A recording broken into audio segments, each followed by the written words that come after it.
Mirëmbrëma dhe përshëndetje të dashur teleshikues, mirë se takohemi së bashku në emisionin Arom Shkodre. Ndryshe nga transmetimet e tjera, ne do të vijojmë sonte jo me dëftuar në studio, por me reportazhe që i kemi përgatitur enkas për audiencën tonë.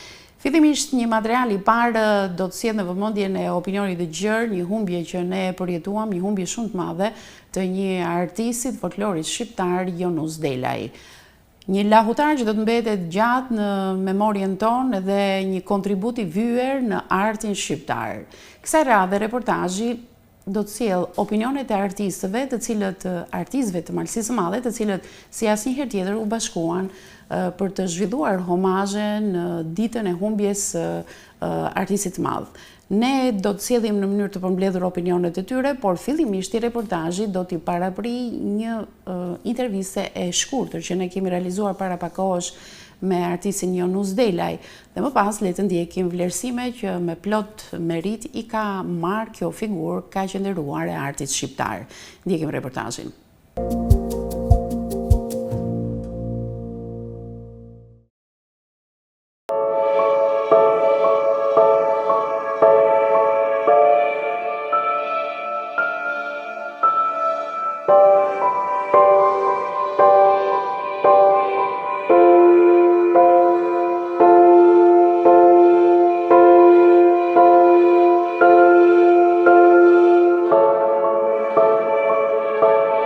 Miqët dhe të afërm u mblodhen me zemra të rënduara për t'i dhënë lamtumirën e fundit, një njeriu të rrallë, një artist të madh dhe një zëri të fuqishëm të traditës sonë, lahutarit Jonus Delaj.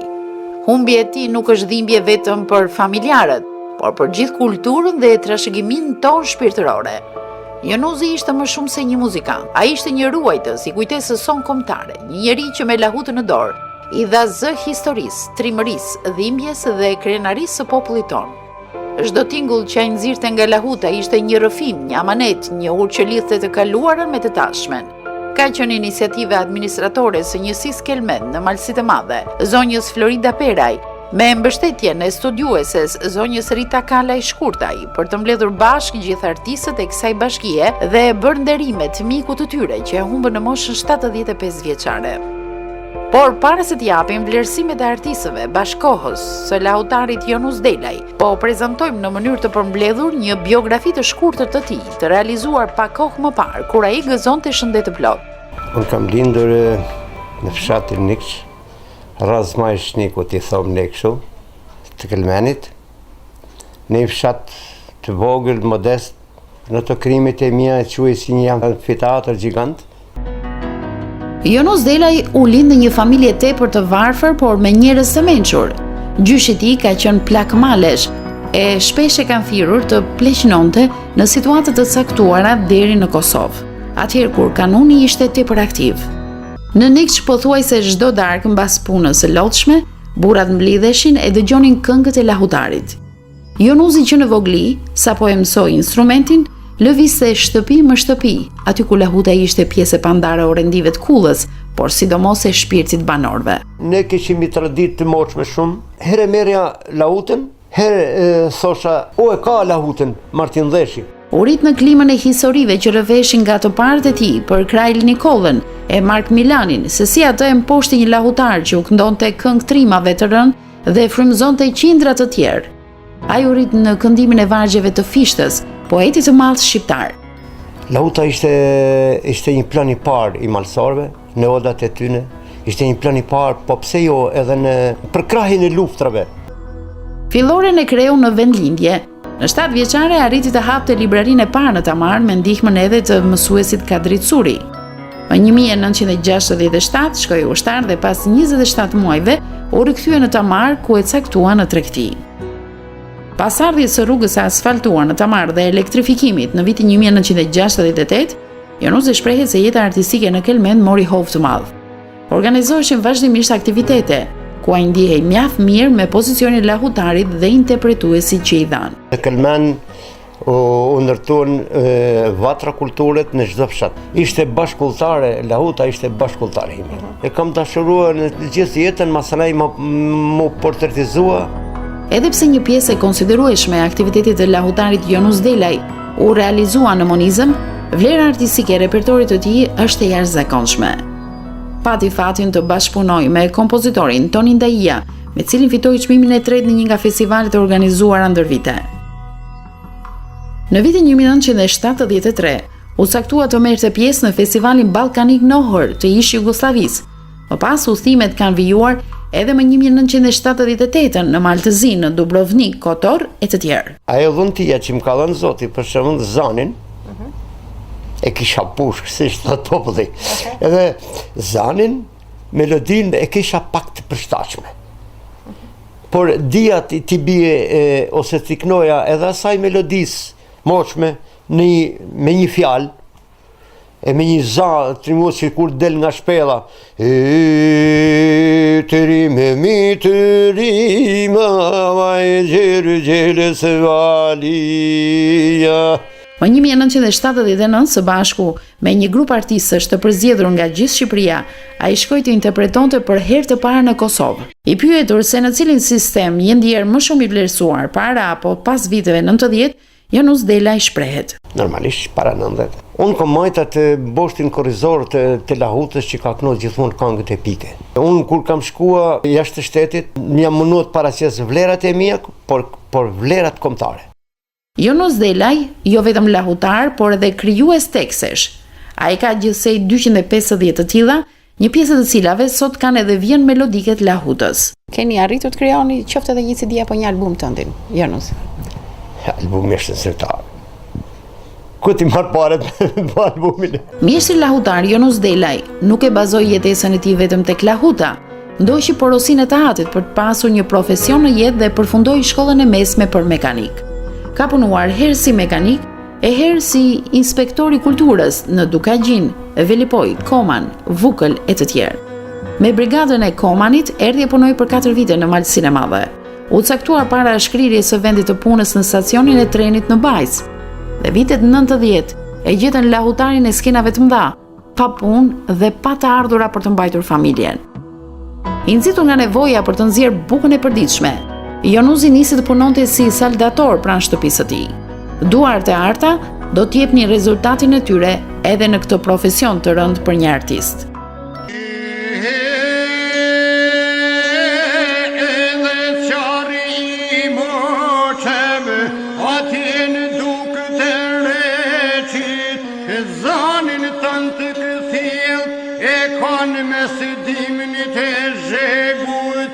Shqiponjat në qil, ati e në tufone, me Kosovën e lasht. Janus Dela, në qoftë se mbetet kush ambasador i Lahutës shqiptare, është Janus Dela. Unë qyshën 77-ën, nihum me Janus Delën, një njeri herë në rrallë pa shumë i mirë, i dashtën me shok. Për mua, për një të Lahut, ai ka qenë kampion. Ai ka përfaqësuar Shqipërinë në arenë ndërkombëtare, na ka rroi fije keq për ta se edhe e kanë lënë fije masdoret, i vrejti e kam edhe për pushtetin edhe për njerëzit që nuk e kanë ashtu fort Janusin, se Janusi ja dash me përkrah më shumë dhe me animu më shumë, se ka kanë një njeri prapë të them që është i rrallë. Nëse ka qua kush në UNESCO Lahutën, ai pari Janusi. Ra Lahutësi kanë shumë malsor, por ai ka qenë kampion për sa i përket Lahutës. Janusi ka një artist shumë i madh, një legjendar i Lahutës, mund të themi. Është një humje e madhe për folklorin shqiptar, për malsinë e madhe, për familjen e tij. Përveç se një artist shumë i madh, ka qenë një njerëz shumë i mirë. Ka përfaqësuar malsinë e madhe në shumë festivale, në shumë evente. Janusi ka qenë shok i mirë, familjar i mirë. Një lahutar që në Shqipëni janë rrallë shokët e Janus Delës. Janus Dela ka lënë emën edhe ka lënë një vepër shumë të madhe, sot me qashifet, është shumë e rrallë me i ra Lahutës me i knua si i ka knu e i ka ra Janus Dela. Janusi ishte legjenda këngës. Ai me zërin e tij ka pruje honën e bjeshkëve të Kelmenit. Një vlerë e madhe kombëtare dhe trashëgim një kombëtare e që t'i vlej bërezave. Janus Dela është i vlerësuar shumë nga publiku, nga diaspora, nga tanë marë shqiptaria, por nga autoritetet, unë mendoj se jo. dhe jo Jenuzi, po shumë tjerë. Për mallësinë, për artin është një humbje, detyrimisht ne do të jetojmë ashtu si dhe Jenuzi asnjë të tjerë, por Jenuzi ishte një majë e mallësisë madhe në fushën e artit, është lahutari i parë që ka bë emër e Jehon në vitet 70, bile e ka shkëput lahutën e traditës nga ato murmurimet që ka pas vetë lahuta si stil, e ka qu në ritëm, e ka zëru, e ka ngrit shumë lartë Festivali Ballkanik i Ohrit deri në festivalet tona të Gjirokastës. Dhe Jenuzi nuk kishte shumë nevojë për A4-sha, për letra, sepse Jenuzi ka lind edhe vdiq artist. Ishte një legjend e lahutës shqiptare, jo vetëm si lahutar, shumë i veçantë, po shumë mirë, po ishte edhe si njeri. Sot marrësi e madhe dhe marrë komi shqiptar kanë humbur një njeri, një vlerë të madhe të historisë të trashëgimisë tonë kombëtare. Jenuzi nuk është jo me të vërtet asnjëherë një pallat kulture apo një shtëpi makare të thjeshtë kulturët, por u realizuan rreth tij, u bën realitet me futjen e lahutës në UNESCO. Ishte i vetmi njeri, Jenuzi Delaj, që kur mori lajmin se lahuta u fut në UNESCO nga Serbia, i kanë shku lot. Njëkohësisht u gëzoi e zogunis shumë, tash kur u morë vesh se lahuta u fut në UNESCO nga Shqipënia, dhe jam shumë i lumtur që ai iku me një gëzim të veçantë për lahutën me të cilën ai nuk u da gjatë gjithë jetës tila. Jenuzi Delaj ishte një mik shpirti. E kam pas mik buket, shok fort, ishte një familjar i mrekullueshëm, një artist i madh, një këngëtar i jashtëzakonshëm, ka njohur gjithë shqiptaria. Po shoh në paqe, ngushëllim me familjes.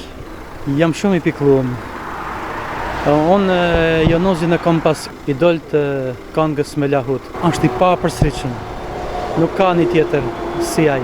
Është një humbje e madhe për lahutën, për folklorin, për artin shqiptar. Ngushëllime familjes, ngushëllime fansave, ngushëllime gjithë shqiptarëve, ngushëllime gjithë folklorit. Kemi ardhur për t'i lënë lamturirën e fundit artistit, ambasadorit shqiptar, këngëtarit më i njohur Jenuzi Delaj. Në emrin tim Legdet Vukaj, shpreh ngushëllim me familjes dhe gjithë artistave për Jenuzi Delaj, i cili ne nga malësia e Tuzit jemi rrit me këngët e tina dhe kënga e tina ka bashkuar për të me dash Shqipërinë e për me dash komin e inshallah herën tjera u takohna për gëzime. Njemi në shpirt jashtëzakonisht e vrame për vdekjen e Jenuzi Delës. Ishte ikona e lahutës, ishte artisti, ishte njeriu më i mirë dhe më i thjeshtë dhe më i shkëlqyeshëm i zonës Kelmenit. I ka pas tanat mira që i ka një burr. Dhe në emrin shoqatës kulturore Jehon e Kelmenit i kam bërë një kuror që më takon me ja bë. Jenuzi Delaj ka merituar shumë vlerësime dhe shumë vlerësime sepse ka marrë pjesë në shumë skena brenda dhe jashtë vendit. Ka një në lahutarët më të mrekullueshëm që ka pas zona e Kelmenit, krenaria jonë edhe tonë malësia madhe. Kështu që me thonë të vërtetën, i ka marrë disa vlerësime, por jo aq sa ka merituar Jenuzi. Jenuzi Delaj ka dhënë shumë te arti burimor i malësisë së madhe e kombit shqiptar, është një nga ikonat e këtij shekulli, i cili ka lënë një pasuri të jashtëzakonshme për sa i përket rapsodisë, lavdës, përpjekjeve për të çuar lahutën në UNESCO, ka lënë gjithçka për shpirtin të tina, qoftë në vargje, qoftë në tinguj, qoftë në pjesëmarrje, në gjithçka tjetër që lidhet me trashëgiminë kulturore të Alpeve shqiptare, bjeshkëve të Kelmenit dhe malësisë së madhe. Në fakt, malësisë së madhe Jenuzi Delaj ka filluar të i mungu, ndoshta edhe disa kohë më përpara, për shkak se për arsye shëndetësore ai ka shumë kohë që mungon në skena dhe aktivitetet që janë bërë në malësi të madhe, por ajo që mund të themi se do t'i mungoj është ai arti i tij i holl për sa i përket vlerësimit të figurave historike, trashëgimisë atyre tingujve që ishin tepër të veçantë për sa i përket mënyrës së interpretimit, thurjes së vargjeve dhe gjithçka tjetër që lidhej me ato këngët epike që vetëm lavda din t'i transmetojë dhe t'i kultivojë në brezat, në këta breza që janë, që tashmë i kena 3 breza në grup moshat të lahutarëve, por ajo që me të vërtet do t'i mungoj është mënyra e të ramit dhe interpretumit që Yunus Delën brezat e arshëm nuk do ta kenë. Nuk do ta kenë prezent për me marrë sa më shumë prej atij arti të hollë që Yunus Dela dinte të bante. Ai ka këngë me të legjenda e Malësisë Madhe për Lahutën. Me pa të bëllë vajzë këngën e kurbetit që miku vajza në kurbet, me të bëmë me kjajt. Duke një humje mollës edhe ka pas mosh për me ikë. Për qatë i kanë kështu a jeta? Besoj për të Malësinë e Madhe ka këngë Zani, do t'i mungojnë shumë gjatë, sepse folklori me vdekjen e Yunusit po thuaj se po shkon drejt shures në Malësinë e Madhe. Ai e ka arritur që ta gërshetoj aq bukur Zanin me tingullin e Lahutës. Ka qenë pra diçka unike. E mendoj pra se do të duhet një periudhë shumë e gjatë të dalin po thuaj se një pasar si ti, pra që të vëzëmencoj atë që mund të themi që ka qenë, pra dhe bashkën të jetë një mungesë e madhe sot për sa i takon muzikës në Malësinë e Madhe.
Të pranishëm në ceremoninë martore ishin edhe titullar të lartë vendor të Bashkisë Malësi e Madhe, si dhe të prefekturës Shkodër.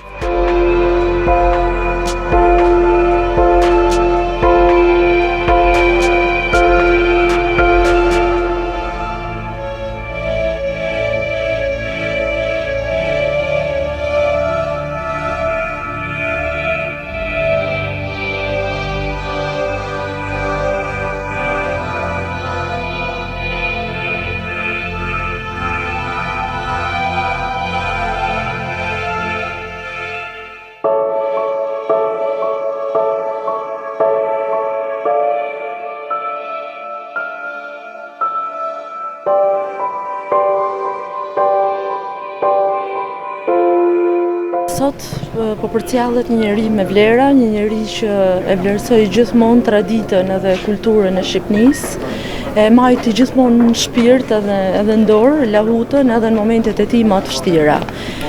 Po përcjellet sot, por kujtimi i tij do të jetë i përjetshëm në komplet zonën e Malësisë Madhe, por edhe për gjithë shqiptarët që e duan edhe e vlerësojnë traditën. Është një ditë e vështirë jo vetëm për familjen, por për krejt malësorët, për krejt shqiptarizmin, për krejt trevat me shqiptarizm të theksuar, ku është nda nga jeta ose përcjellet për banesën e fundit Yunus Delaj, një burr fesnik, një burr që ja kushtoi jetën e tij artit, kulturës, lahutar i veçantë, një njeri që i ka fënu shpirti për Malësinë e Madhe, për Shqipërinë, për Kosovën, për krejt trevat shqiptare, dhe i shpreh në ushtrimet më të sinqerta familjes, njëkohësisht edhe kolegëve të tij.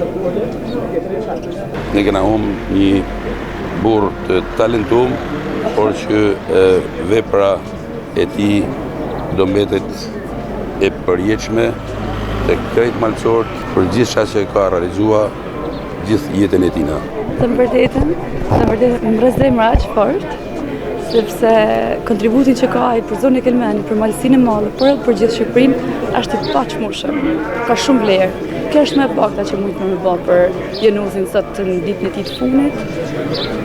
Pata fatin me taku 3 javë para kësaj dite. Dhe e pyeta Januz ku ke lahutën, më thanë UNESCO. Dhe moj kujtimet më të mira, sepse unë jam rrit për veten lëkbishve, e jam rrit me zonin e tina. Shpirti i tij po shohte paqe, Zoti i forcoi familjarët, shpinë e kalon plot, kalon edhe malësinë e madhe plot me vlera për tina. Edhe lahuta sot në UNESCO është një vlerë edhe një kontribut i tij paqmon. Ky burr, ky rapsod, ky intelektual, një njeri shumë i mirë, shumë i dashur, kënga e tij nuk do të harrohet kurrë. Vlera e tij nuk do të harrohet kurrë, ka një njeri veçantë i zonave tona. Në edukacinë për zona jonë me malësinë që të thoi fjallin a një.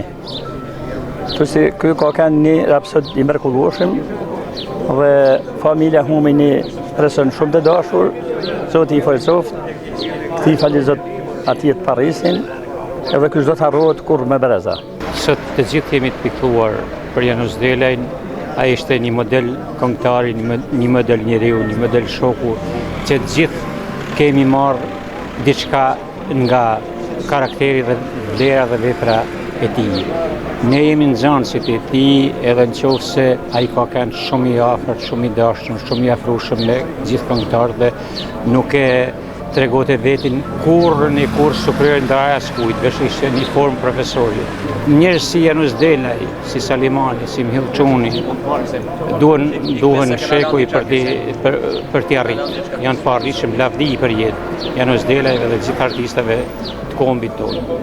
Ne sot jemi mbledhur këtu për të dhënë lam të mirë në fund Januz Delajt, lautari brillant të malësisë madhe, njeriu që e përfaqësoi denësisht malësinë e madhe edhe Shkodrën e Shqipërinë, edhe në arenën ndërkombëtare, në festivale të ndryshme që janë zhvilluar, duke lënë një emër të jashtëzakonisht të lartë edhe të respektueshëm nga gjithë masa e popullit për temën që ai gjithmonë e këndojnë nëpërmjet telave të Lahutës, sidomos për ngjarjet e mëdha historike, për figurat që bën histori në kombin tonë. Januz ishte një njeri shumë dashamirës, një qytetar i mirë, një familjar i mirë, një shok i mirë. Kishte lezet të rëndësishme me Januzin, fjalamin, ishte humanitar shumë, njeri i dhimbshëm, derisa që edhe shumë i përmallueshëm, me gjënte një respekt të jashtëzakonshëm. Unë jam mik i familjes së Januzit, sepse vajzën e Januzit e ka djalin, Senatën që ju e njihni mjaft mirë. Familja vërtet humbi njeriu në saj më dashur, por ne po ndahemi sot fizikisht për ndatë Januzin nga ne, por përjetësisht do të qëndrojnë në zemrën e mendën tonë. I përjetshëm qoftë kujtimi i tij. Limin e kam shumë fisht, për thonë drejten, por edhe një krah tjetër thom që edhe familja, djemt, djali, vajzat, bashortja e kanë dhimin, elnipat, e kanë dhimin me ton malësinë e madhe, e kanë dhimin me ton shqiptari. Januz Delaj, jo t'i japim lavdi mas vdekjes, por e ka fitu me dirë se me munin e vetë.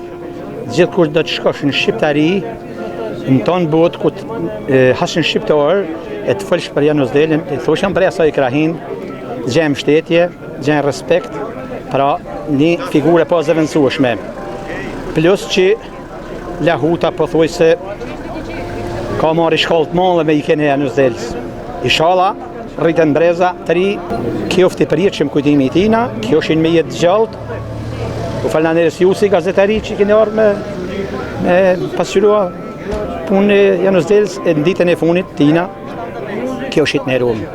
Një rapsod i jashtëzakonshëm. Januzi kishte shokë shoqëni, emisi dhe shajmirësi shumë.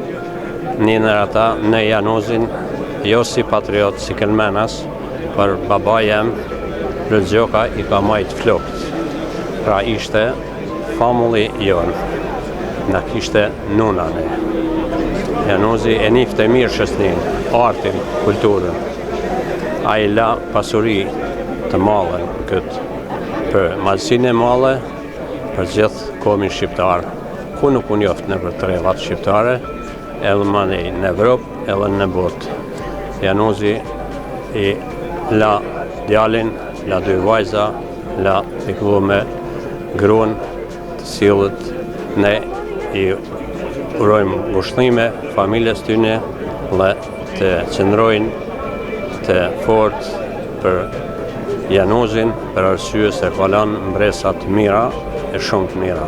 Vdekje një artist i madh, vdekje fizike kuptohet, se shpirtërora i metet për jetë me desh, me një vepër të madhe, me një kontribut që a shquar jo thjesht në shkallë kombëtare, por Janozi ka marrë pjesë në rreth 30 shtete të Evropës. Pra, kontributi i Janozit me lahutën e tina është një pjesë atë investimit të madh që u bë për të na dhënë statusin e lahutës në UNESCO. Dhe Janozela kujtohet, do të nderohet për vlerat e veçanta, pasurimin e historisë, kulturës, trashëgimisë, traditave, si një artist i madh, njëri i thjesht, njëri i dashur, familjar i mirë, shok i mirë, mik i mirë. Një malçor, mik i gjithëve me veprën e tina, një ambasador shpirtëror i Ballësisë së Madhe, me cilin kërkohemi. Lavdi, nderim për jetë dhe për stina.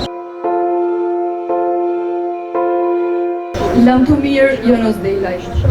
Sot me dhimbje të madhe i japim lam të mirën e fundit njërit prej emrave më të njohur të kulturës dhe traditës tonë.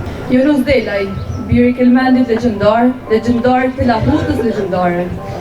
Është një humbje e madhe jo vetëm për familjen dhe të afërmit, por për gjithë Kelmenin, malësinë e madhe edhe më gjon.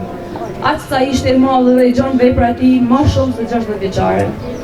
Prandaj sot me dhimbje të madhe dhe me një mirënjohje dhe respekt shumë të madh, përkulemi me nderim para trupit të pajetë të Janozit, i cili i dha jetë e fuqi këngës krishtlike, i dha dimensione të reja këngës lahutës, me originalitetin e tij, me talentin, vokalin dhe moralin lart.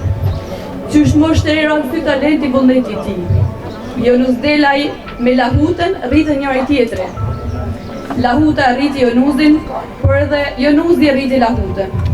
Nëse sot lahuta vlerësohet si vlerë në UNESCO, këto janë dhe kontributi dhe vlerat e Janozit ndër vite, në festivale kombëtare e lokale, në shumë aktivitete, në ansamble mrena dhe jashtë vendit, ku lahuta e Malësisë, lahuta shqiptare, mahniti ku don koncertet me këngën e fuqishme krishtlike të Janozit. Për ata që ka njohur mirë këngën e tij, veprimtarinë, për shumë kolegë, por edhe specialistë folklorit, traditës, titulli i akorduar, qytetar Neri duket i vogël para mallështisë që ai ka dhënë këngë krishtlike me lahutën e pike. Sot është Ner, por edhe përgjegjësi shumë e madhe, që në emër të njërsisë administrative Kelmen, në emër të kelmense diasporës, kelmense në krahinat të tjera, mrena dhe jashtë dheut. Ti them këto fjalë duhna të meritume për Janoz Delën. Në pak minuta nuk mundet më përmbledh një jetë kaq e madhe me talent, vullnet e dinjitet të pakrahasueshëm. Emri dhe vepra e Janozit do të jetojnë së bashku me lahutën që nuk e ka njohur e nuk do ta njohë kur vdekjen. Dhimbja është e madhe, sepse do të na mungojë fizikisht, por emri dhe kënga e tij do të jenë gjallë përjetësisht. Këngëtarët në malësinë e madhe gjithmonë i kanë thënë të knof zemra. Janozi si rrallë, kush e meritoi shumë më shumë këtë urim. Ai këndoi gjithmonë me zemër, me gjithë forcën e shpirtit. Prandaj kjo zemër që përshoj sot, ky shpirt i madh, mbeten mesazh për të trashëguar ashtu si lahuta që ruajti trashëgiminë e saj. Lahuta, ky muzej mallështor që na ka bërë gjallë historinë në këngët e Janozit, ringjalli edhe eposin e krishtlikëve. Betejat me trimat, herojt që mallnesht u prezantuan ndër vite në këngët e tij rapsodit madh. Jo vetëm e sotmja, por edhe historia, tradita, kultura ja din për ner. Faleminderit Janoz Dela. Do të kujtohesh jo vetëm si rapsod i mirë, por edhe si familjar i mirë, si shoq i mirë i këndshëm në çdo ambient shoqëror. Do të kujtohesh si malësor i mirë e si shqiptar i mirë. Lam të mirë o Janoz Dela. Prehun paq me kolegët të tu që u larguan para kohë dhe i mungojnë Malësisë. Pushon paq pranë të millenëve, Salimani, Don Kaçaj, Kole Nushbuçaj, Arben Delaj, Pjetër Vukaj e të tjerë që pate kolegë bashkëpunëtor. Shumë ndjes nëse harroj dikant prej kolegëve të tij që sjetojnë më. Sjellin ngushëllime në emër të shoqërive të shoqatave kelmense. Shoqata Johana Kelmenit, shoqata kulturore artistike e Kelmendit Sheba, shoqata Logu i Bjeshve, shoqata Vukli, shoqata Kelmendi në Detroit, shoqata Prekcali në New York. Sjellim sot ngushëllimet e shumë kolegëve dhe bashkëpunëtorëve të Jonuzit, ndër vite, të cilët më shumë se askush tjetër ka njohur nga afër Jonuzin si këngëtar e si veprimtar dhe si njeri. Pushofshëm paqë Jonuz Dela, mos pushof kur lahuta dhe konga jote që bashkëtuan mrekullisht. Unë nderofsh përjetësisht. Ngushëllime. Idoli im, Jonuz Delaj. Ti fizikisht po shkon sot, por lahuta jote, jehona jote, kanga jote do t'jetoj gjithmonë në mesin tonë, mesin e këtyne maleve. Gjithë jetën time jam mundu me këndu si ti, në orën e Kelmendit, por asnjëherë nuk ka mujtë. Je i pa arritshëm, ishe i pa arritshëm. Ngushëllime për familjen, ngushëllime për të afërmit, ngushëllime për komunitetin, për kolegë, ngushëllime për folklorin shqiptar, ngushëllime për gjithë shqiptar, paq tokën e lehtë.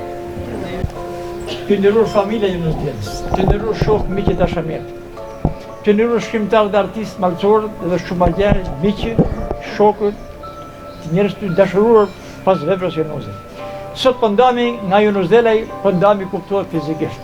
Po ndami për të mos sa harruar kurrë. Po ndami për të sodhuar në veprën e tij. Po ndami për të mbetur gjithmonë borxhli ndaj këtij shembulli model si familje, model si njeri, model si shok.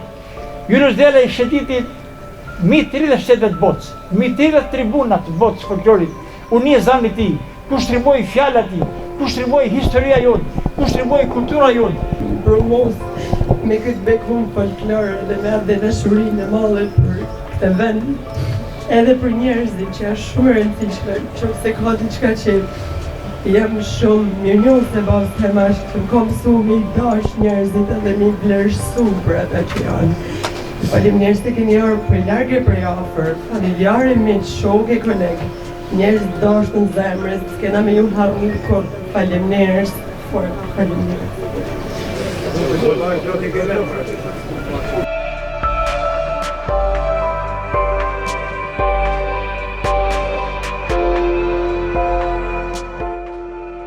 Sot, ndërsa Jonuz Delaj ndahet fizikisht nga ne, lahuta e tij nuk do të heshtë. Ai do të vazhdoj të jehojë në kujtimet tona, në këngët që ai la pas, në zemrat e atyre që dëgjuan dhe e deshën.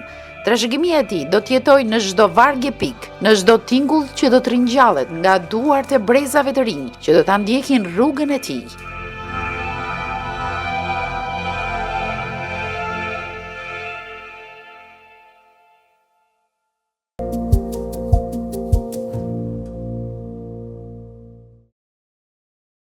Jemi rikthyer në studio, ne do të vijojmë në pjesën e dytë e emisionit Aromë Shkodre me një intervistë jashtëzakonisht origjinale.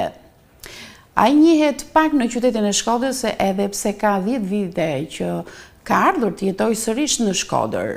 Në fakt i përket malësisë së madhe origjina e tij, por një sfidë që ka nisur që në vitet e para kur ai u emërua mësues në Bratosh, një konflikt që ndodhi me kryetarin e kooperativës dhe që do t'i kushtonte shtrenjtë. 4 vite burg në burgun famkeq të Spaçit.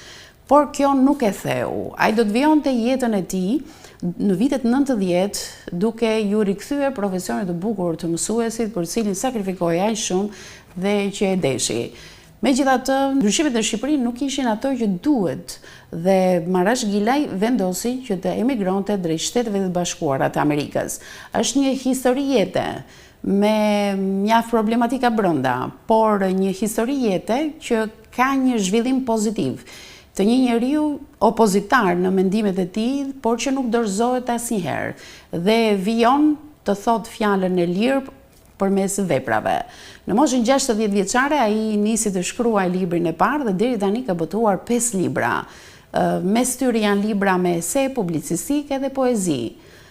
Një intervistë shumë e këndshme që vjen në emisionin Aromë Shkodre dhe që ne do të donim ta ndanim me të gjithë ju teleshikues, një personazh që vjen për herë të parë, një personazh që është jashtëzakonisht mendje hapur dhe origjinal, pa e ndryshuar të vërtetën, por duke e thënë ashtu siç ajo ka ndodhur. Le të ndjekim këtë intervistë dhe t'ju urojmë shumë suksese autorit Marash Gilaj, edhe pse tashmë në një moshë ku fare mirë në shpirt njeriu ndihet i ri dhe i tillë mbetet edhe në komunikim me njerëzit, pra nuk janë vitet fizike ato që tregojnë moshën. Ndjekim reportazhin.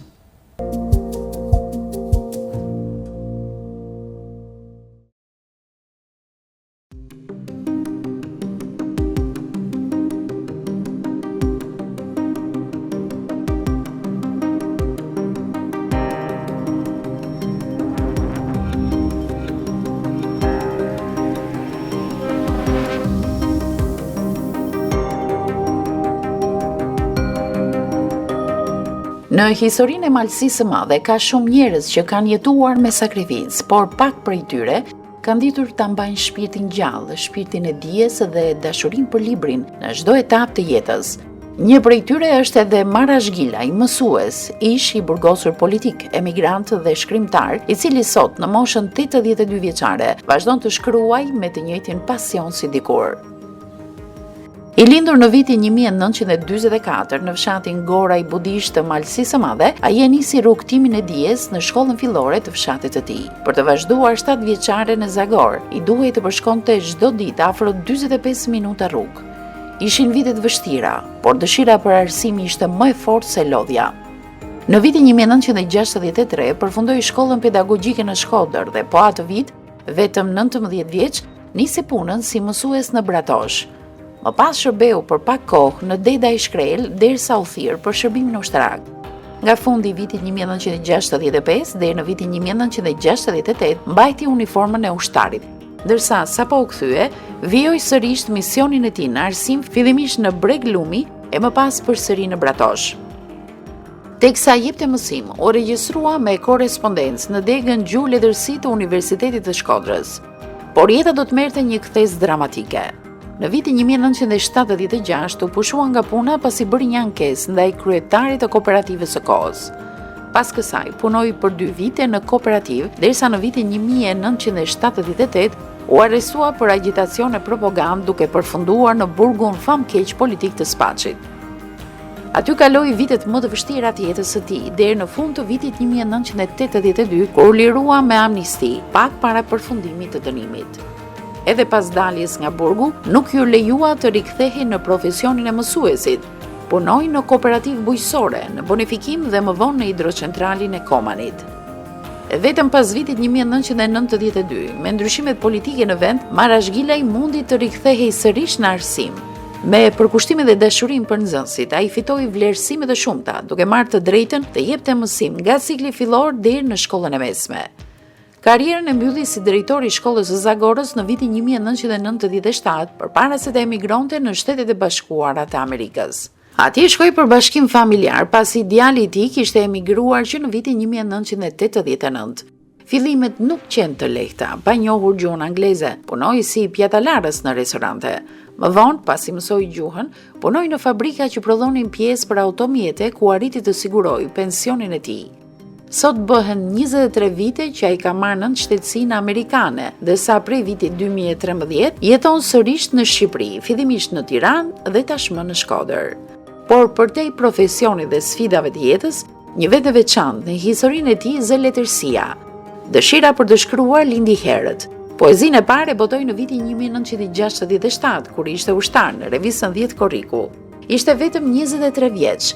Më pas shkroi në gazetat Jeta e Re, Zëri i Popullit, Mësuesi, si dhe në revistën Kuvendi në Michigan të Shteteve të Bashkuara të Amerikës, ku publikoi edhe përkthime nga anglishtja në shqip. Librin e parë e botoi në vitin 2008 në moshën 64 vjeçare, që pra asaj kohe ka sjell 5 libra: Kuriozitete, Këshilla dhe urtësi amerikane, një sprov drejt njohjes së njeriut, po deshe urtësi. Komunikimi me njerëzit nuk është një fjalë goje, dhe së fundi Shakaxhin të përparimit, botuar në vitin 2025. Në krijimtarinë e tij ndërthuren poezia, eset, publicistika, përkthimet, humori dhe urtësia popullore. Dhe megjithse vetë thot me humor se kam ngrënë 82% e asaj që urojmë njëri tjetrit në ditëlindje, dëshira për të shkruar nuk i është shuar. Në një kohë kur lexohet më pak dhe libri përballet me sfida të reja, Marash Gilaj vazhdon të shkruaj duke dëshmuar se pasioni për dijen dhe fjalën e shkruar është më i fortë se koha, vuajtjet dhe vitet. Por le ta ndihim historinë e jetës të rrëfyer nga vetë autori Marash Gilaj.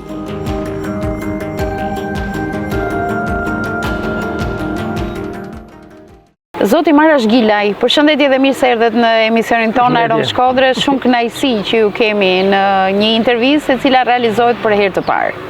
Faleminderit edhe ju. Është kënaqësi e madhe që të kem rastin të jap një intervistë me një gazetare si ju dhe shpresoj se gjithçka të shkojë mirë. Shpresojmë. Në fakt daljet e tua publike janë goxha të vona, më fal nëse shprehem kështu. Pasi po të mendohen 5 vepra të botuara nga ana juaj dhe jeni kaq vonë në media. Ndërkohë që shumica vrapojnë që me librin e parë. Ndoshta kjo ka ndodhur për arsye të emigrimit deri diku, të vonesës që kam unë vetë për të filluar me shkru, në temin libra. Shkrimi i parë është bashkë në 67-ën për shembull, ose që është botuar me qartë tek revista Plet Korriku. Nëse kena parasysh këtë i takon mosha 22 vjeçare, si më i takon. 23 vjeçare ju botimin e parë, pra një shkrim në gazetë. Atëherë isha ushtar bile. Dhe kam pas fatin të kem komandant, ish presidentin Alfred Mojsiu, i cili më ka udhëzuar dhe më ka ndihmuar që ajo vjersh, më thënë, publikohej, i pëlqeu atij. Pra shkrimi i parë i bërë publik ka qenë një vjersh. Ndërkohë që në 5 botimet tuaja ju keni lëvruar esen, publicistikën dhe poezinë. Po, vërtet. Kur poezia kam përshtypjen është lënë në vend të tretë. Pasi eset dhe publicistika janë ato që ju kanë tërhequr më shumë, sepse të tilla kanë qenë edhe rrethanat e jetës suaj. Për të gjithë rishikuesit që një pjesë e tyre edhe të njohin, sepse janë miqësit, njohje të vjetra e të tjerë, le ta nisim historinë e jetës suaj. Ju keni lindur në fshatin? Në fshatin Gora i Budish, në vitin 1944. Atje kam marrë shkollën fillore, pastaj shkollën 7 vjeçare, atëherë ka 7 vjeçare, kam marrë në Zagor. Pas asaj, me një kamgullje tepër të madhe timen, sepse nuk donin familja të më çonin shkollë, për arsye se isha djali vetën, për arsye se shikohej bujqësia, toka, bagtit, ato, thonin, ku po të çojmë ty në shkollë? Në fundi, pa megjithatë unë ngula kam shumë, si më thanë thash, për mua nuk ka vlerë jeta nëse s'shkoj në shkollë. Disha, sigur ata u lodhen mësa nga këto kërkesat e mia dhe u shkova në shkollë pedagogjike për mësues. Atje kam marru. Dhe në moshën 19 vjeçare, unë kam qenë mësues të bratash. Mësues që ishte në moshën? 19 vjeçare. 19 vjeçare. Ndërkohë kishit bërë vetëm thjesht arsimin? E mesën pedagogjik. Qezim Blika, i vllai i Ramiz Likës, shkrimtar, ka qenë ai. Ka vdek, të dy kanë vdek bile, por me vllajën e Ramizit, pra me Qazimin, që e kam pas drejtor, kena pas marrëdhënie tepër të mira, sikur të ishim një familje, sikur të ishim shokë e miq të vjetër, si më thënë. Edhe kemi kalu jashtëzakonisht mirë, ka për krah, më ka ndihmuar, ai ishte i përgatitur, ishte vërtet njëri i shkolluar mirë. Sa herë ke lëvizur në pozicionin e mësuesit? Domethënë e nisët në Bratosh, më pas ke lëvizur. Po, mandej pak kam lëviz, një herë kam shkuar në Dedaj, mos kësaj vjet kam shkuar në Dedaj, po kur shkova në Dedaj unë sneta veç 2-3 muaj sepse më morën ushtar. Po. Edhe mandej ushtria ishte caktuar për mua 3 vjet. Do të me shkollë, do bashe, si më thanë, do bashe nën oficer dhe me ashtu nën oficer, që më thanë, si punë rreshterit e kapterit që ishin këto. Edhe por unë kisha lanë vetëm nanën dhe babën në shtëpi, dhe kështu që i bëna një kërkesë mbi unë para kohës, nuk i bëna 3 vjetë, pra dola diçka para kohës. Dhe i kam shku në Dukalgjin, breg të lumit. Me pozicionin si mësues? Pa, si mësues, gjithnjim. Nërsa pozicionet tjera kanë kënë, për shumë sepse unë kam rivizë të zëmë, kam bënë mësim në shkollë fillore, mandej kam bënë 8 vjeçare, mandej në shkollë të mesme. E kuptoj. Se u bënë mesme janë në Bratosh.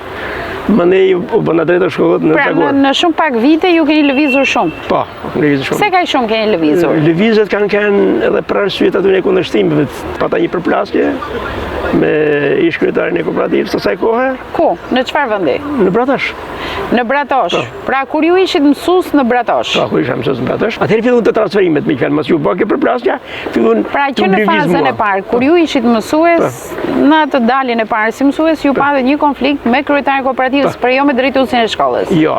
Pse me kryetarin e kooperativës dhe jo me drejtuesin e shkollës? Ata kisha mik, isha linja jo problemi, do rrini këtu, do fleni këtu. Për shembull për 50 minuta rrugë që bashim me kam, do fleni këtu, thotë nëse do të merrni bukën, që sharake për shembull. Kooperativa. Pra nëse do merrni pagën si mësues në Bratosh, ju duhet jetoni dhe të flinin Bratosh. Në shtëpi për 50 minuta ti mund të shkoje dhe ishte sakrificë jotja nëse doje të shkojë në këmbë. Po, ashtu kemi bënë gjithmonë, pavarësisht. Po, ai debat dhe ai konflikt që lindi, më thënë, shkaktoi turbullina të mëdha. Shkaktoi të transferime, shkaktoi, do thënë, pak nësi po e po. E thënë ndryshe, ju njollosi biografinë, siç ka qenë atëherë. Patjetër, mandej i servium të kohën, i servium, ça thot, flet me kerrin, me ça thot ky. Pra një mësues i ri që e mori pak te poshtja. Po, fill. Edhe duhet vinte 90-91 që ta merrja prapë veten, sepse unë atëherë pata dhe atë burgun e pata probleme tjera për shembull. Çfarë ndodhi me burgun? Sa u thellua ky konflikt për ta kuptuar? Fillimisht më pushur nga puna. Pushuan si mësues. Kur? Në cilën periudhë? 86 diçka kështu. Në fakt arsimi më donte arsimi. Dhe më respektonte dhe më vlerësonte me fjalë për punën që bashkë vetë vlerësoj. Dhe ata vetëm thoshin që ne jemi detyruar që të transferojmë, por do të bëjmë pamundën që ti të kthehesh shpejt prapë sepse nuk na duket se je as fajtor, domethënë ato pavarësisht se çka kërkosh ata. Ky opinioni ty të ndiqte në çdo shkollë që shkon.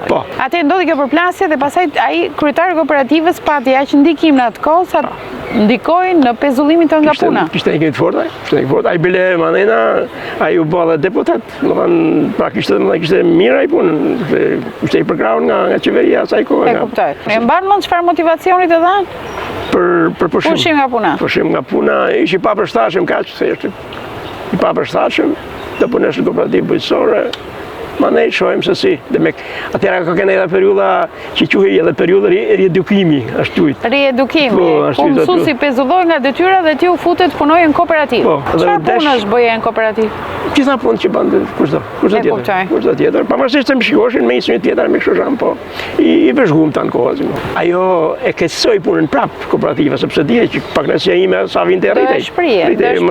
Do të shprehesh, për vetë natyrën unë jam shumë i sinqert, kështu i bija ti krahët që hajt për shkak po bëj servilizma, hipokrizinë të tjera për shkak nuk i pëlqeja këto gjëra.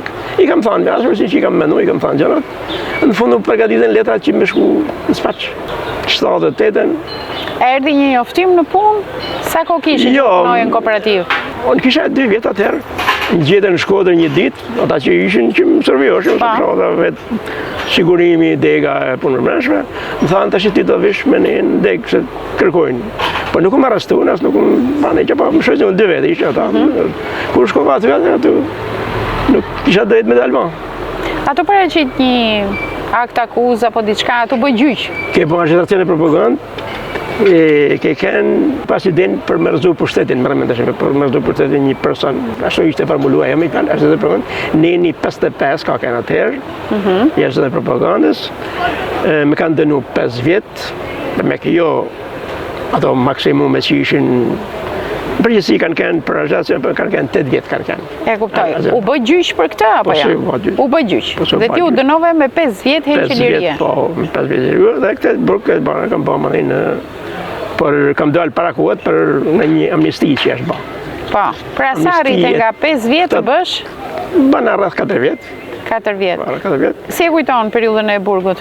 Periudhën e burgut, me thënë drejtën, ajo që ishte më madhja, ishte vujtja shpirtërore. Përveç fizike, dhe e punë, sepse unë kam punur minjerë, kam dzirë krom, perit i shkonte në Vlaç, por punoj i bëj plena kimike, nërsa krom i djetë që bërë metale, gjëna për shumë, po. Ishin me punu 1000 meter në tokë. E vështirë dhe ashtu, por me vështirë ishte ajo, ke kishim lanë shpion. Kë kishe lanë shpi? Unë kisha lanë babën, kisha lanë nanën të smurë, kisha lanë grunë, edhe kisha lanë 2 fëmijë. Njëni 5 vjeç, tjetri 10 vjeç, fëmijët. Nusja ishte pothuaj e re atëherë. Si e priti familja? Familja e pritit merr e pritit, jeta e punë, shumë keq. Por nëse a u vështirësu dhe jeta për ta pas hyrjes tënde në burg? U bë më e vështirë jeta e punë, megjithatë ata u kujdesen fal familjes grus. Ata vinin her pas herë, më kanë më pa mua, binin ushqime, binin shumë gjëra që kishte nevojën. Ai nuk e ka lënë asnjëherë vetën gruan time, për shembull, pra i vllai ishte ai, e fresnonte deri në Spaç, vinte atje, rrinin, shkonin, binin ushqime, binin gjëra që në plazh, në gjëra. E kuptoj. Lejohej mi haditha. E kuptoj. Çfarë mendoj në burg kur ishe në Spaç? Ta hakmerresh apo çfarë? Jo, nuk, ja, asnjëherë. Bile kur jam liru, unë kam pas dëshmitar edhe nga mësuesit, edhe nga kushrit, më rëmend tash. Kushrit e mi, që ishin 3-4 brez. Dëshmuan kundra teje në gjyq. Po, dëshmuan dhe jo vetëm që s'jam hakmar, por bile edhe i kam ndihmu. Mbasi dole? Po, dhe i kam ndihmu në gjë. Bile në një prej tyre e kam marrë me punu, sepse kisha nevojë me punu në shtëpi ose në tokë, aty në prodhimet e që prodhon të tokës. Po si gjete kur ajo ti falesh? E gjeta, nuk e di. Unë ja leja fajin, ja kam lënë qeverisë atërshme. Jo se kishin në informim ose në dijet madhe, ata o përdoreshin me qarë dijet apun, me atë kapacitet që i kishin, aty ne u bëhaj presion, i thoshe tash, a do shkosh ti në burg, apo të shkoj kë? Në i farës gjithë e merë, në që ose ti s'dëshmon për të. E qartë. Me dali nga burgu jeta jote, si do niste sërish nga e para, si, pasi ishin vite vështira? Fillimisht, si tush i frigu. Në çfarë vitesh bërë burg? Në çfarë vitesh? 78, 82. 82 ishin akoma amonizmi, ishte kishin lindur ato problemet, e para paknajësia, tolonat, racioni dhe çdo gjë tjetër. Gjitha ishin vetëm atë gjë, veshim rena atëherë në atë kohë. Është zbra ose ka vra vetin thohet, nëse ka 2 variante për Mehmet Sheun. Mehmet Sheun, po. Po thoshin edhe aty sikur u zbut pak. Nuk kishte aq shumë kërkesa në atë kohë në burg. Kishte i fje pak lirisi, më thënë. Këtë burg, po, pak liri kishte. Që më thënë, njëshim pak më mirë, vjetaj pak më mirë. Nërsa dalja nga burgu, atëherë fillon, si tush, një tjetër etap, pak më ndryshe, por unë përsëri nuk kisha drejt me kënë mësus. Pra, edhe pse dola me amnisti, nuk kisha drejt. Dhe duhet vinte 91 që unë prap u detyrova të punoj në kooperativ, pak kohë, prap më në bonifikim, në komand, atje si punëtor ose si elektricist. Dhe pas këtyne, dikur, në 92 jam bërë mësus prap. Pas një ose 2 vitesh, jam bërë drejtë shkollë në Zagor. Aty e kam përfunduar sepse kam ikë më në Amerikë. Çfarë viti vendosë të shkosh në Amerikë dhe në çfarë rrethanash? Në Amerikë shkova nga kërkesa që bën ideali, i cili kishte ikë qyshën 89-ën, edhe e bëm bashkim familjar, unë me gruan. Ne arrita të marr nanën, arrita të marr vajzën. Po, në çfarë viti u larguat? Në cilin vit u larguat? Në qershor të 97-s. Realiteti në Shqipëri nuk t'i jepte shumë shpresa që gjërat do shkonin për. Jo, ne jepte shpresë, më thon drejtën, por edhe atje për mua nuk ishte aq e lehtë. Nuk ishte lehtë sepse lash djalin e vogël këto. Në çfarë moshe e la djalin e vogël? 12 vjeç. Pra ju u larguat, djali i madh i cili kishte bërë dokumentacionin dhe bëri bashkim familjar, ti me bashortën, por lat fëmijën 12 vjeç. Ku e lat? E lam tek dajat e vet. Tek dajat, ishte 2 pal daja, si më thanë, që shëtisës ata njënit e tjetëri. Dhe mërzitej shumë t'i e punë. Nga herë vinte gruja rrinte 6 muaj me te. Pra e lente Amerikën vinte rrinte 6 muaj me te. Hajtë se po vinë koha që një ditë të t'vinë laj, të t'a marrim. E kuptoj. Shpresonim tek ligje, shpresonim tek ajo që... Dhe sa kohë që ndroi familje e copëzuar? Po i takoj 3 vjetë. 3 vjetë. 97 dhe në 2000 erdhi djali atje, po erdhi si ilegalisht, nuk erdhi me dokumentat rregullta. Erdhi, ashtu e regjistruam në shkollë, bëni shkollën e mesme, u kthy këtu sipas udhëzimeve të një avokati që kishim. Dhe ai na tha se pas 4 muajve djali ka drejt me më kthy. Pa, më kthy këtu, sipas tina. Ne na erdhen përgjigje që ka drejt marrë asnjëherë, jo më 3 muaj, 4 muaj, po as edhe një herë vetëm. Dhe prapo vështirësu puna, prapo përkeqësu. Dhe kjo është një në vazhdim e arsyeve të fjalë që thotë pse s'ke shu, se pse si e shu. Ashtu edhe kjo për shembull. Unë ta zëm nuk u rahatova as kur isha që më pushun nga puna, po edhe kur më një qenë pra se më pushu. Unë nuk rahatova se isha në burg. Nuk rahatova kur dola, ose edhe në Amerikë, sepse kisha djalin këtu, isha, thoshe, që di si s'kam bëni aksident. Gjithi dhe luft. Pra atëherë u shëtisja me makinë atëherë, për shumë, thoshe unë mund të bëj aksident. Mund të humbë jetën. Ka që ngarkuar emocionalisht ishit, sepse nuk po gjenit një zgjidhje përfundimtare për të bërë një jetë të qetë. Pra, duhet vinte viti 2008, që dhe me merresha me një libër thjesht, pra isha jo kuriozitete, jo më shumë për kthime gjana, këshilla, urtësi, i përziva gjithë faqen shumë edhe. Aktualisht ju jetoni në Shqipëri, pra jeni kthye për ta përmbledhur gjithë shkurtimisht historinë e jetës tuaj. Jetua sa vite në Amerikë? Rreth 16 vite në Amerikë dhe keni 10 vite që jeni kthyer në Shqipëri. Ju gjetët një ngushëllim e thënë ndryshe tek të shkruarit. Ishte pasion i hershëm, por gjitha këto problematika që i përmendët, asnjëherë nuk ju bën që ta merrni seriozisht shkrimin. Jo, më dash. Kush e di se sa herë ndoshta mund të kem filluar diçka dhe e kam lënë. Nuk nihesha mirë, nuk kisha askurfar frymëzimit, askurfar ashtu si më thënë, pra, sepse kur s'nihesh i qetë, nuk është shumë e vërtetë. Por kjo qetësi erdhi me ardhjen në Shqipëri. Po, kjo qëtësi erdhi bela pak përpara, temin, por fillova unë, mandej kur unë u bëm me letra, se unë u bëna shpejt në Shtetet Amerikanë. Bile disa atje i kam habit që ishin me shkollë të madhe, si puna e Pjetër Jakut e ndaj tjetër. Edhe thotë pësi mure të universitetin ka shpejt, po studiova, lexova, mësova gjuhën, mësova pyetjet dhe shkova në ballash. Pra e mora në kohën rekord me që mund të merret. Se vullneti për të mësuar, për dijen dhe informacion ju ka karakterizuar gjithë jetën tuaj. Botimin e parë ju e bët në vitin 2008. Atëherë, ja ku kemi libra tu i pari, e tregojmë edhe për të gjithë teleshikuesit, Kuriozitete, këshilla dhe urtësi nga Amerika, shkruar nga Mara Zhgilaj. Me siguri këtu i je frymëzuar nga realiteti në Amerikë. Ka këshilla dhe urtësi nga Amerika për ne shqiptarët, se është kjo ideja që ne më të zotët.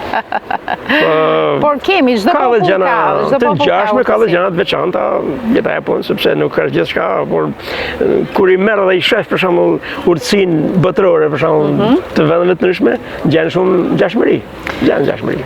Për shembull, po lexoj disa prej tyre, urtësi që ju keni vendosur këtu, të jesh shoku më i mirë i gruas tënde. E kanë amerikanët se? Patjetër, duhet të jesh shok. Ata kanë theksuar. Përdore kripën me kursim? Po pse? Që mos dëmtosh shëndetin apo? Me rushnet. Kujdes shëndetin, matet të tjerët nga zemra dhe jo nga paret që kanë.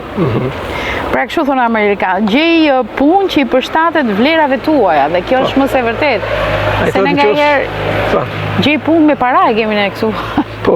Realiteti është e vlerat. Ai thotë në qoftë se ti puna nuk të përshtatet, ti do smuresh, thotë amerikani. Do smuresh, do më kallë dënie shumë keq, dhe prandaj nëse nuk të pëlqen një punë, pra nihesh keq aty, ambienti, njerëzit, varet se çka kërkohet aty, ban çmos dhe gjej një punë tjetër, por mos e lën ata thotë po gjithë tjetër. Sa bukur. Pra ti e futur shumë në mendsinë amerikanëve dhe derisa ke zgjedhur këto që përshtatet edhe me realitetin dhe ja vlen t'ju thuhet edhe shqiptarëve. Më pas se kemi një libër të dytë dhe cili është ai, i dyti? Këta që jemi radhë, gjithë. I ka me radhë, një sprovë dhe njohjes së njeriut. Ky libër ka ardhur si rezultat, ju kanë zhgënjur njerëzit dhe duhet shumë kohë të njohësh? Jo, ishte, unë me thonë detën, kështu kam një tendencë për të përkallose jam më shumë i përqendruar tek urtësia, tek filozofia, tek shtetësia, janë disa tek kështu që i pëlqej dhe lexoj shumë prej tyre, ma lexoj ndoshta edhe gjëra të tjera, por si më thënë këto janë diçka 2-3 fusha që më pëlqejnë më shumë. Ajo e dëshira për të njohur tjetrin, për shembull për ta njohur në bisedë, në veprime, në shfaqje, gjëra për shembull. Ka një prej tyre. Unë po lexoj disa nga titujt e shkrimeve që lexuesit mund të gjejnë këtu. Janë në prirjet tona, janë në natyrën njerëzore. Dakord? Ose si mund ta zbulojmë njeriu e ditur? Për shembull, natyra njerëzore ta them është se cili don pa them të jetë i rëndësishëm në mënyrën e vet, do të jetë i respektuar. Është vërtet, shiko. Si ta kuptojmë se dikush është plagur vërtet? Po që ka shumë interesante, që në titull, kështu që ja vlen të lexohet. Cili është mjeku i dur, si mund ta dalloj atë? Kjo na duhet shumë, sepse shkojmë në disa mjek dhe nuk e dim se cili është më i duri. Po ndërkohë që ka dhe tema të tilla, për shembull 2 fjalë për emigracionin, humor nga Amerika dhe Anglia, dashuria dhe respekti për qentë dhe macet. Pra ka një gamë. Ata kanë tekstuar me Amerikan shumë, edhe shpenzojnë miliona e miliarda pare për qenë dhe maca. Sigur i kanë fëmijë, domethënë. Me ushqipar. Si fëmijë diko se pa. Po deshe urtësi. Po deshe urtësi çfarë duhet bëj? Ky është me poezi. E gjitha është me poezi, ne do të kemi një moment të vogël të një poezie që do zgjedhim nga ky libër dhe do ta lexojmë për të gjithë teleshikuesit.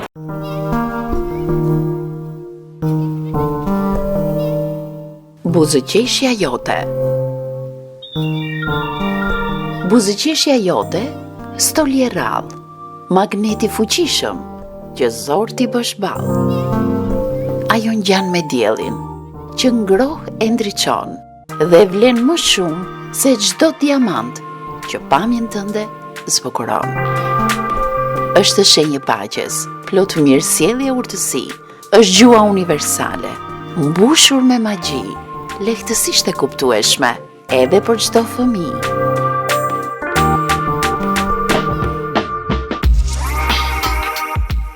Ja ku kemi botimin e radhës, pra botimi 4 të komunikimi me njerëzit nuk është një fjalë goje. Shkruar nga Marash Gilaj, në përbërje të cilit ka ese, opinione, poezi dhe tregime. Për këtë libër do të kisha dashur të ndalemi pak më shumë, por le të jemi në vazhdën e prezantimit fillestar të gjitha veprave dhe këtu do qëndrojmë pak më shumë, pasi përbën thelbin edhe të esencës tuaj si shkrimtar. Kjo është i fundit. Shakaxhinte e përparimit, ese dhe poezi. Përmbajtja e këtij libri, nëse do ta përmbledhnit me pak fjalë? Po këtu përgjithsisht ka publicistik. Publicistik në fjalë artikuj që janë shkruar po të zgjedhën në gazetën Telegraf. Ju keni qenë shumë aktiv në shtypin e kohës. Po. Sidomos në gazetën Telegraf dhe vazhdon edhe. Edhe në Facebook jam aktiv. Jam shumë aktiv. Bravo, je model për të marrë shembull. Mirë, le të ndalemi te komunikimi me njerëzit nuk është një fjalë goje, ku para së gjithash ju e merrni komunikimin që nga momenti i lindjes së një foshnje, e cila përpiqet në gjuhën e trupit, në atë pamundësinë për të folur, në atë vështirësinë që duhet të mbush një vjeç, një fëmijë që thotë paktën fjalën e parë, edhe për të vijuar më pas me se si në jetën tonë ne përballemi me komunikime, me diskutime, me forma nga më të ndryshme, si duhet paraqitemi më mirë, si duhet jemi bashkëkohor dhe si duhet jemi qytetar të denj për të përfituar, për të dhuruar dhe kënaqësinë ndaj njëri tjetrit. Më ka pëlqyer jashtëzakonisht eseja e parë që ju e keni vendosur në këtë libër dhe që e trajtoni këtë problematik, pasi shqiptarët kanë shumë për të mësuar të komunikimi. Për mua ka shumë rëndësi dhe mund të tregoj një shembull që na mërzitet gjithë një tavolinë ku ishin duke pi kafe. Njëri domethënë dominonte dhe nuk kishte nevojë as edhe një tjetër që ishim spakut 5 veta. Nuk kishte nevojë kërkosh fliste gjatë gjithë kohës, do të fliste vetëm ai. U detyru shoku i vet i këtij personit me i thënë që nuk do me të një gjumë, se këj thot apo një gjani, thotë këj rritë, i thonë apo një gjani. Apo një gjani, e bile dhe i prekte. Shumë e bezishme. Unë tha, s'du të një gjej ma, dhe i ktheu këtë njëra nanë, se ne ke të regu, tha bo, i këtë ma bet, tha, ne ke të regu her pas here. Duke pas prasysh raset tila, duke pas prasysh që si njerëzit për shumë nërhyjnë tjetrit, ja presin ma betin për shumë dhe gjëna tjera, më mblini ideja me banjë dhe me banjë si studim, në fakt. Pash që mund të baje një shkrim, që kishte i farë bleret, me novon, edhe mirë doli edhe tjerë që kanë lexuar kanë thënë. Po, shumë interesante dhe unë ftoj të gjithë teleshikuesit se është tjetër gjë që ne të kapemi në detajet e vogla, po tjetër gjë ta shijosh një esenë nga fillimi dhe deri në fund. Pra komunikimi është shumë thelbësor dhe sidomos shoqëria shqiptare ka një problem shumë të madh komunikimin. Flasim të gjithë, nuk dëgjojmë dhe ndoshta ky është realiteti në të cilin ne ndodhemi. Unë do doja të ndalesha pak te opinionet që ju keni vendosur kryesisht publicistik.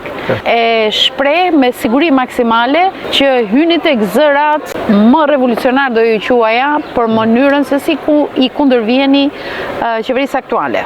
Pra ju shfaqni hapur pak kënaqësinë, ju përdorni argumentin dhe jo vetëm shfryme emocionale, vetëm me idenë për të qenë kundra.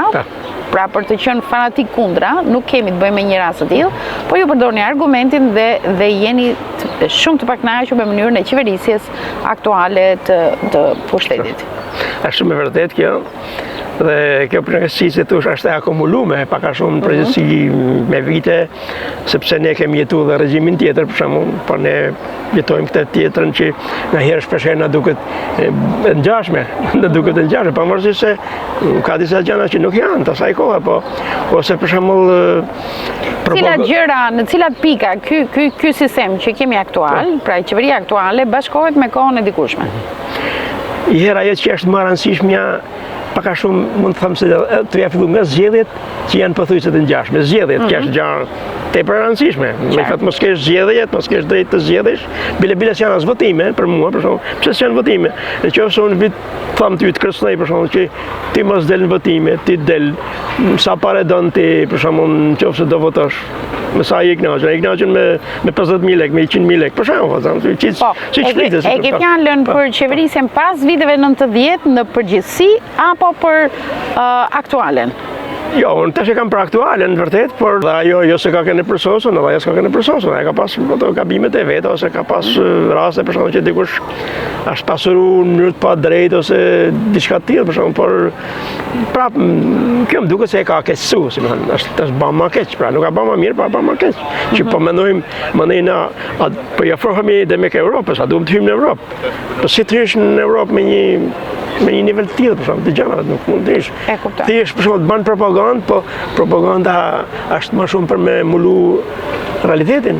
Nuk është sepse thotë ka shprehje që thonë njerëz, kanë thënë njerëz të mëdhenj, nuk duhet propaganda në demokraci. Nuk ka vlerë.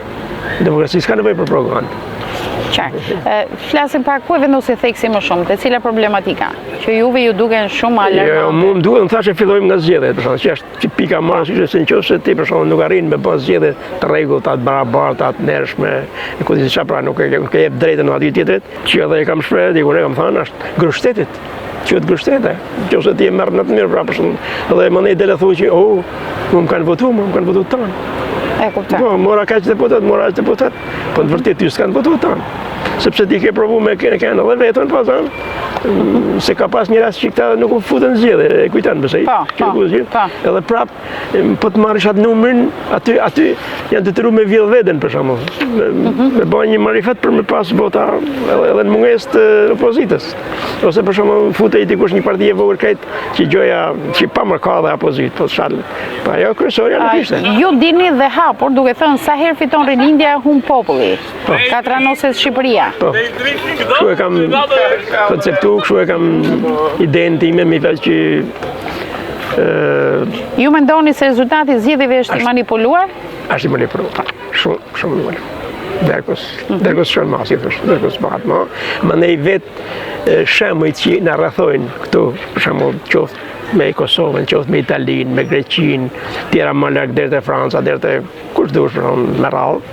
Ato kanë tjetër gjëra, ata nuk. E kuptoj. Ju e zgjeroni shigjetën tuaj, e thënë ndryshe, edhe ndaj organizmave së fundmi të realizuar në Shqipëri, për shembull, nëse unë them tanket dhe avionët serb nuk lënë shteg për të folur për Open Balkan. Kjo ka pas bëjnë me atë, për shembull, se nuk na duhet misia me Vučićin në një kohë kur ai nuk e njeh Kosovën, për shembull. Çfarë misit mund të kemi ne, ose kur ai ka vrarë 10.000 vet, ose ka përdhonu 20.000 ferma, ose ka trajtu, ose ka vrarë fëmijë, ka vrarë pleqe, ka vrarë gjithçka. Si mund të kishim ne misi me atë, dhe më ne kjo delte tek misia me Kosovën atë. Se kështu është rrjedhimisht. Pra nëse ti ke mik armikun tëm, ti mos më kemi.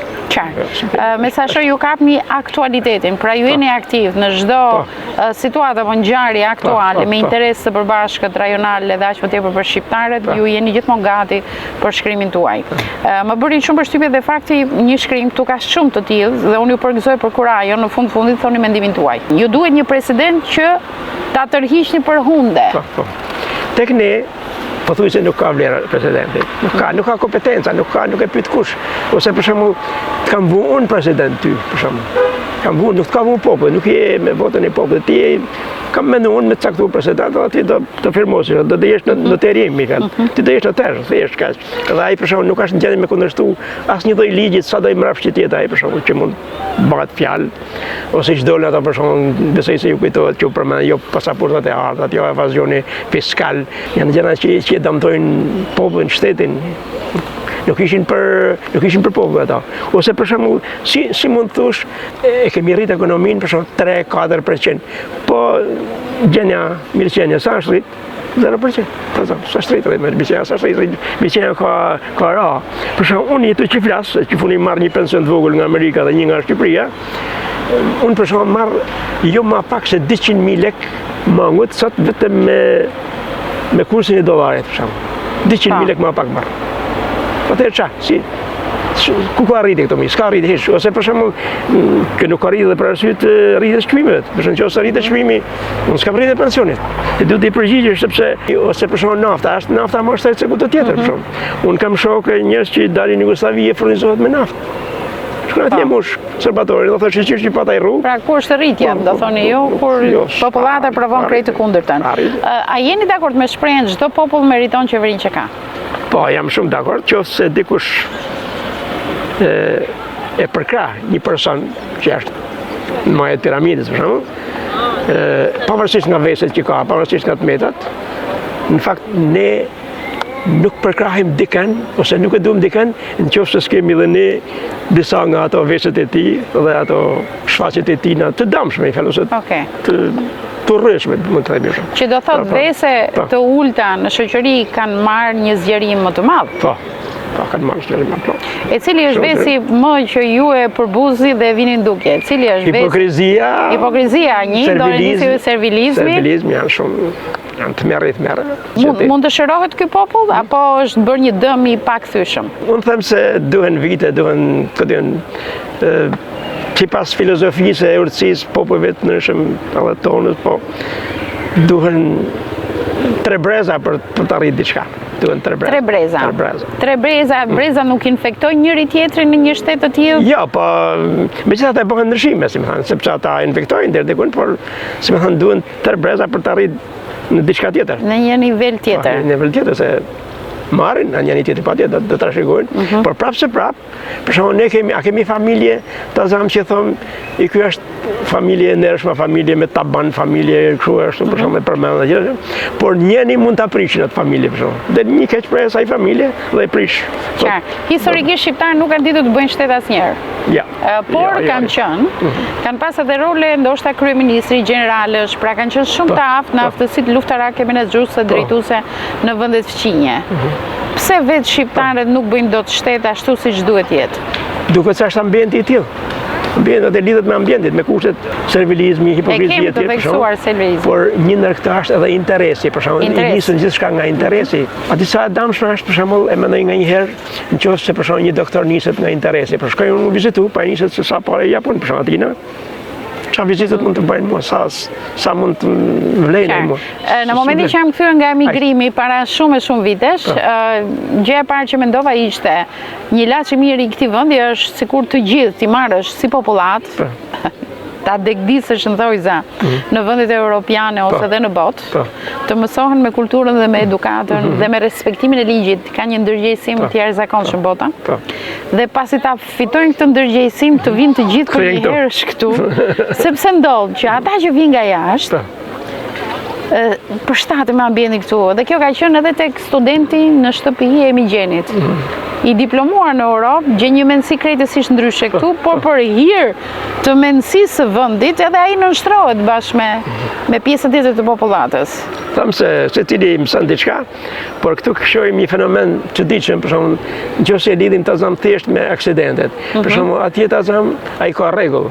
Edhe unë kam me makinë kam udhëtuar 16 vjet në Amerikë, kam shëtit në disa vende, New York, Michigan, Florida, por mund të ketë ndalu polici një herë në 5 vjet. Atje? Po, një herë në 5 vjet. Sepse ju e keni ndërgjegjësimin për ta respektuar ligjin. Po, ligjin edhe dieta. Ndërsa ne ulim ndërgjegjësimin, shtojmë policinë. Po. na shohim policin, ne mund të atakojmë në një rrugë, mund të atakojmë 3-4 herë policin, ose mund të na nalin 3-4 herë policin. Në një rrugë që ju udhtojnë, tash unë ka do që s'po udhtoj për qefin tëm, se jo, ose për ato kushte e mia, ose për desa kam udhtuar atje do të udhtosh, ose për shembull këtu kam filluar. Unë kam pas makinë kur isha drejtor shkollës. Kam pas makinë, kam udhtuar një 3 vjet këtu, e kam shkuar në punë me makinë. Ju ndërkohë jetoni në Shqipëri dhe bëni shkrime që kanë goxha kurajo. A duhet ta kishim këto kurajo dhe intelektual të tjerë?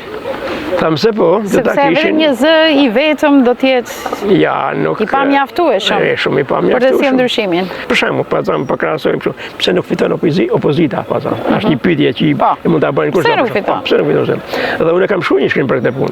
Dhe kam thënë që paka shumë, me atje kurse që kishin atëherë në kohën e Enverit që atëherë nuk fitote opozita. Atëherë ka pas jo opozitë kështu me ligje me kështu, po ka pas njerëz që nuk e kanë dashur, që kanë ikë, që janë munduar me kriju në një celula, në një diçka të vogël, për shembull.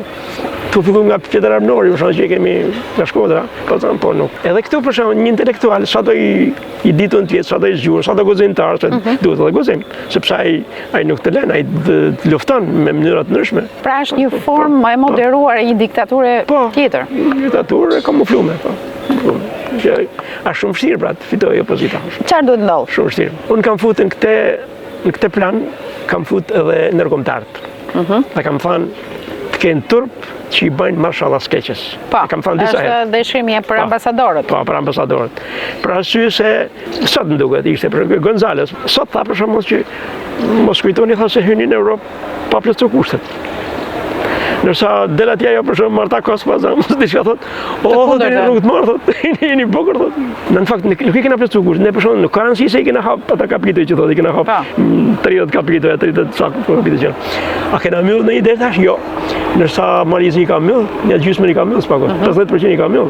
Ideja ose mënyra se si përprohet të është sikur ato, siç kishim Vlahutinin, për shembull. Ku është Vlahutini? Ose çaj ishte ajo tjetër, ose të tjerë që kanë dalë Donald Luve, çaj ishte ata për shembull që bën reformën në drejtësi. Ata s'ban kur gjë. Si ishte reforma e Sorosit. A ka shpresë ky vend? Ka shpresë? Shpresë ka gjithmonë, vërtet, por një shpresë e vaktë është, një shpresë, nuk e di, më shumë të shkojnë mendjes që ky popull do të arratiset nga dita në ditë. I falë shumë. Sepse kjo ndodh për ditë, për ditë njerëzit gjejnë mënyra, gjejnë forma që me ikë dikun. Se nuk ashtu, sepse për shembull ti Tazan mund të marrësh shkollën shkëlqyshëm. Jo se ti nuk e vërteton pak a shumë që do të jesh me këtë qeveri, me këtë ashtu, ti s'ke vend. Të gjitha këto tema, pra ne shumë pak i prekëm, po për të gjithë teleshikuesit duhet ta lexojnë patjetër librin, sepse këtu do t'i gjejnë ato të shtjelluara me kujdes, me detaje, me argumentat e duhura, ku ju mund të gjeni dhe përgjigje për shumë pyetje që i keni ngritur dhe që nuk i keni marrë deri tani. Prandaj do t'ju sugjeroja librin Komunikimi me njerëzit nuk është një fjalë goje, ku nuk ndalet vetëm te komunikimi, por dhe të gjitha problemet e tjera sociale, shoqërore, politiko-shoqërore, të ndryshe, që na shqetësojnë. Ktu është një pasyrim shumë transparent, i qartë, i ekuilibruar i situatës që ndodhet në Shqipëri. Në pjesën e tretë të librit e kemi dhe poezi. Në fillim mendova se tashmë do të kemi diçka lirike të këndshme, jo se mungojnë notat të tilla, por dhe aty e gjeni problemi social tashmë në të vargëzuar, të kthyer në një varg të kuptueshëm. Ajo rima e këndshme i bën të kuptohen lehtësisht, nuk lë shtek për dy kuptimsi. Është një poezi e qartë, e bukur, e këndshme që të tërheq nga njëri varg në vargun tjetër. Unë të përgëzoj. I lëkuajt në parajsën e marrëzisë. Po, kjo është ja kushtu Gjek Marinës. Ja kam kushtu pa tashmë. Ti e mban mend akoma atë siç thoshte gjyshja ime? E mban mend akoma? Po, këshillat e gjyshit gjithmonë do na vlejnë. Teleshikuesit që janë duke na ndjekur, si duket edhe biseda që bëm së bashku, historia e jetës suaj, mënyra e qytetarisë me cilin i parashtroni problemet, ku mund t'i gjejnë librat tuaj? Unë edhe i kam çuar nëpër bandet ndryshme, për shembull, ose I kam dzerë në herë në shitje, po ma shumë i kam dhanë, i kam falë, ose mi kanë kërku, ma shumë mi kanë kërku jashtë, më thonë të edhe në nxënës të mitë, për shembull. Kam një nxënës që ditëshëm që ka bërë dhe një parathanje të bukur për limin e tretë, ka bërë një parathanje. E ma ka që si dhërat për 7 marsin kë, Luiq Prekulaj, dikur ka punu dhe si gazetar kënej ka në Fiers, në Koman. Aja arriti për shembull, thotë më çon libra, thotë, ja ku i ke thot $100, thot, në që librat, Më vjen mirë që ke lexuar sa ndej, ndoshta ata janë kurështarë dhe për faktin, se ti ke jetuar më së miri të gjitha etapat e Shqipërisë, para viteve 90, pas viteve 90, ke provuar emigrimin drejt Shtetet e Bashkuara të Amerikës, edhe kthimin në Shqipëri, dhe kjo ndoshta e shton më shumë kurreshtjen e të gjithë teleshikuesve, lexuesve, dashamirësve të librit, për ta parë realitetin e një njeriu që i ka provuar të gjitha realitetet e tjera dhe që jep një konkluzion pas një eksperiencë gjatë jete. Unë të përgëzoj, Zoti Marash, për punën e mrekullueshme që ke bërë, për dinamikën e botimeve. 5 botime në një interval kohë shumë të shkurtër, por që ju mbajnë aktiv në publicistik dhe për më tepër një zë i fortë në deklamimin e të gjitha problematikave që ka Shqipëria, ku njerëzit para se gjithashtu duhet hapin syt, ta kuptojnë realitetin dhe pse jo të reagojnë ashtu siç keni reaguar ju. Pse po, inshallah. Faleminderit, ju uroj shumë suksese. Faleminderit.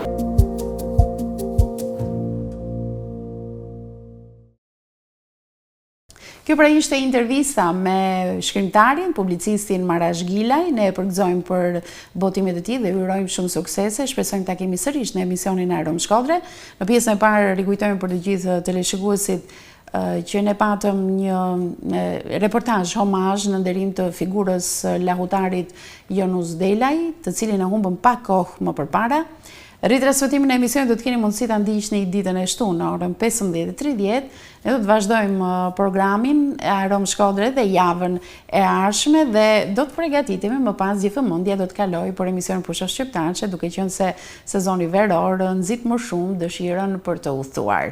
Dhe në televizionin TV1 Channel kjo dëshirë është plotësuar përmes guidave të pafundme që ne japim përmes transmetimeve tona. Natën e mirë.